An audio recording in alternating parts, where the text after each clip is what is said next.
So welcome everybody. Today I'm going to talk about the Steam Summer Sale, or the problem with living in a digital world.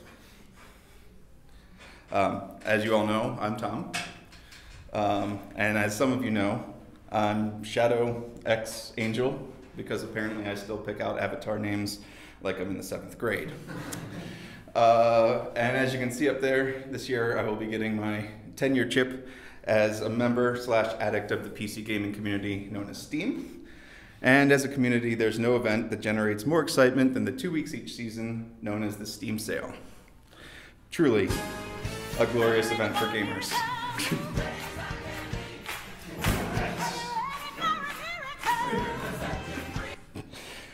The newest, most popular, interesting, even alpha titles, 50, 70, sometimes up to 90% off. And people go nuts. Like, really, really nuts. Making fan art like this. I'm just gonna leave that up there because it's more interesting than the bullet points. Well, I'll give you a brief history of Steam. It was initially developed to help video game developer Valve automatically update game patches, as well as implement stronger anti-piracy and anti-cheat measures, ensuring consistency for play among its multiplayer titles. Yeah, it's funny, you can go ahead and laugh. It became a required matchmaking program for Counter-Strike version 1.6, and Counter-Strike was a mod for Half-Life, and one of the first online first-person shooters, which still remains on a lot of people's top 10, due to its pacing, teamwork, weapon mastery, really well-designed maps. And starting at the end of 2004 with the release of Half-Life 2, Valve began requiring Steam for all of its titles, even single-player, offline, and physical retail copies. Within a few months, third-party games began appearing, and over the next 2 years, publishers like Capcom and Eidos began to take notice of the viability of digital distribution and the higher profit margins that come without the need for physical materials. Steam continued to grow, adding some amazing features along the way, like Steam Cloud, which allows players to remotely log in to resume gameplay from any machine that has the client. Steam Play, which allows one copy of the game to be purchased and played across PC or Mac or Linux machines. Mobile account management, even cross-platform play for select titles. This is so long.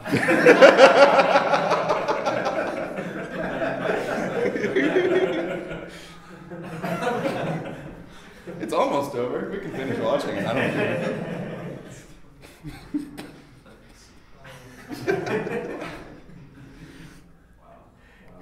care.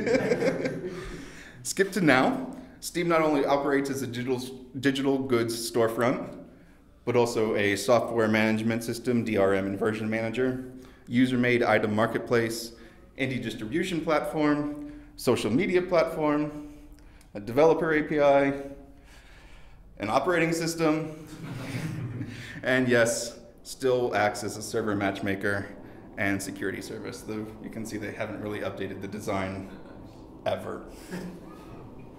And then, on December 23rd, 2009, the first Steam sale happened. During the holiday and summer sales, expensive games can be found for pennies on the dollar. And yeah, we binge a lot. A lot. All of us at once, apparently. And I'm no different. This was my activity since just over this most recent Steam summer sale. Certainly typical of this behavior. It keeps going. In fact, here's a breakdown of my purchases since 2011. In the past 3 years, I've averaged 3 games a month. And take a guess when the Steam summer sale usually is.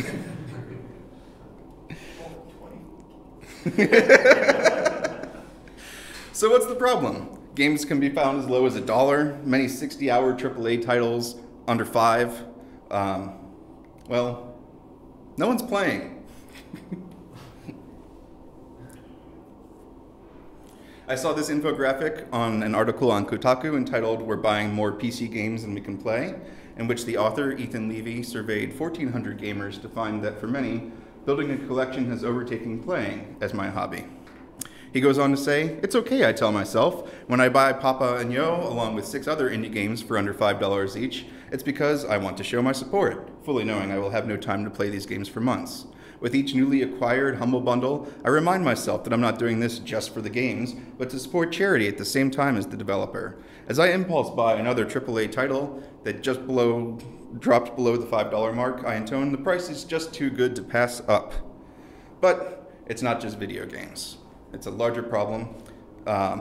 When a large chunk of the world's published literature, sequential art stories, music, television, and music fits right here and takes up 140 megs on your phone, this puts the onus of choice square in our hands. And it's not just a little bit of choice, it's an overwhelming amount of choice. In Barry Schwartz's 2004 book, The Paradox of Choice, he states that though we have more choice than any group of people ever has before, and thus presumably more freedom and autonomy, we don't seem to be benefiting from it psychologically. Schwartz hypothesizes that it is precisely this abundance of choice that causes us to second guess our decisions, to keep looking for the new it, or even not make a choice at all. Clearly, from that past infographic, this factors into the video game community as well. And personally, as a game developer, if there were 40% chance that even if you buy my game, you won't play it, I'd be disheartened to say the best. With a lifetime of media to choose from in any of those previous apps that I mentioned, presumably Presumably, it is to focus our individual desires that all these choices arose in the first place. I like third-person action adventures, you might like shooters, you might like sports games, you might like racing games. But we have to take time to figure out what we really want to get out of our media. And this is where the paradox of choice actually starts to fall apart. The effect tends to be nearly eliminated when people know a domain well, or if options are organized into categories, like those previous games. We're savvy consumers. We keep abreast of things going on in our industry and hobbies, and Levy's research supports this, finding that the average gamer spent 10 hours a week engaging with game industry news, podcasts, blogs, etc., forums. And quickly going back to Schwartz's steps for good decision making, I wouldn't begin an hour-long dungeon in Skyrim on the T, but I might see that what I have installed on my phone and play something with a smaller scope. I don't go through a complicated decision process every time that I want to take 15 minutes of disposable entertainment on the train. And that's exactly what this is. I don't read most comics more than once. I don't listen to most podcasts more than once. So why are these savvy consumers and hardcore gamers sitting around with mountains of unplayed games? Literally. Sadly, Levy wasn't able to draw any correlations from his data to answer why compulsive collectors continue to buy new games despite owning tons of unplayed ones. And left with only the deeper desire to delve deeper into the mindset created by what he calls the perpetual sale. When there's no limits to an item supply, as in the case with digital goods, the only factor that can affect the price when considering the laws of supply and demand is demand. As new titles are released at a greater rate and more competition enters the marketplace from indie developers, attention spans quickly wane and purchases plummet not within years, but months or even weeks after a title's debut. Pixel Junk developer Q Games reported that the lifetime revenue for Pixel Junk Eden, whose PC version was released in February of 2012, doubled as the result of an 8-hour Steam sale at the end of 2013. It was a 90% off promotion. They were taking 10% of their normal sales, doubled in 8 hours. It's ridiculous. Demand was artificially boosted by introducing a scarcity of supply at the current price, which is great for developers. But as a consumer, I think I can solve Levy's dilemma. It all comes back to Schwartz's first tenet of good decision making. Let's figure out what you actually want. Just wanting to be entertained at some point is not good enough.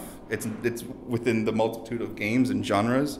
Merely making the decision to game isn't a decision in and of itself. It's like someone asking you, what do you want for lunch? If you say food, you're no closer to answering the question. You might get a laugh, but yeah. None of this other shit matters until you can actually narrow your scope to a relevant one. Just saying, I want it all, is not the way to trim down your backlog of video games or work your way through your pull list of comics or catch up on podcasts or whatever your personal pile of shame looks like. It seems that this is less of a psychological ennui, as Schwartz would believe, and more in line with addiction for some people. So how do we fix this? I can't tell you, or at least I can't tell you how to fix you. How did I quit smoking? I don't know, I changed my behavior, and I just quit. How did I make it through the summer sale without any guilt over my pile of shame? I set some basic parameters to enjoy the sale in moderation. First, I bought only games that I can physically play right now, stuff that's not limited by my current operating system or system specs. I bought games that I actually want to play, not just stuff that looks okay or I know I won't have time for, or recommendations I'm just lukewarm on. Actually, a large chunk of my Steam summer sale came straight from my wish list, which is another handy little feature that they have. Though I'm happy to note that even a 20% off was not going to get me to spend more than $5 on a game called Goat Simulator. Third, I installed games immediately after purchase. When I log into Steam, the first thing I click on are my installed games list. Otherwise, if it's out of sight, it's kind of out of mind. And finally, I played them. Earlier I said just wanting to be entertained isn't a choice, but neither should it be a problem. This is supposed to be fun. It's not a chore, no one's forcing you to play, so just enjoy it. If living your life by the tenets of all things in moderation was good enough for Ben Franklin, it's certainly good enough for me. If you'd like to check out some of my other sources, you can take a look at the history of online shooters from IGN. Of course, it wouldn't be a lightning talk without referencing Wikipedia. The Kotaku article I mentioned, we're playing more PC games than we can play. We're buying more PC games than we can play. Barry Schwartz's The Paradox of Choice, and the follow-up interview that was done on PBS NewsHour 10 years later. And of course, if you find yourself online also addicted to practicing moderation, feel free to add me. And that's it, or at least until this holiday sale.